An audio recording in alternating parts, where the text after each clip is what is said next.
De 1974 à 1978, j'ai travaillé comme chauffeur-accompagnatrice pour une agence de Montréal qui offrait des services d'avortement aux États-Unis.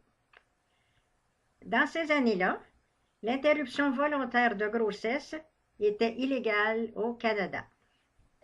L'agence était administrée depuis 1973 par mon amie Louise qui m'avait recrutée.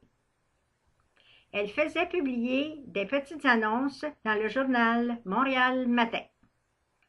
C'était annoncé comme suit: avortement sécuritaire sous surveillance médicale à Plattsburgh et à New York, avec un numéro de téléphone de l'agence. Tous les samedis, dans mon auto, je conduisais des clientes à destination d'une de ces cliniques.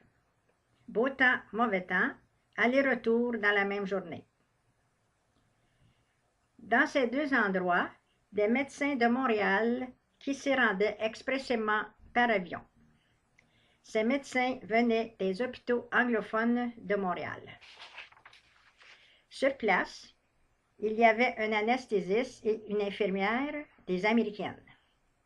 Ces endroits étaient conformes aux normes médicales et en plus, ils étaient assez discrets. Le coût du service était de 250 $. La clientèle, c'était des célibataires et aussi des femmes mariées avec déjà 2 ou 3 enfants. Ces femmes provenaient de toutes les régions du Québec. Celles qui venaient de loin étaient souvent accompagnées de leurs conjoints. La plupart étaient de conditions modestes. Il m'est arrivé quelquefois de leur payer le lunch au retour. Certaines clientes n'avaient pas les moyens. Durant ces 4 années, j'ai accompagné environ 800 femmes.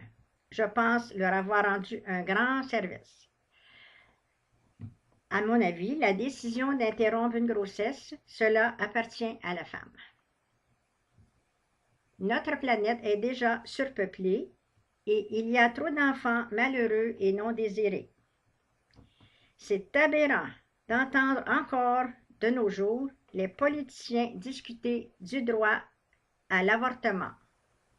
Cela devrait être réglé depuis longtemps.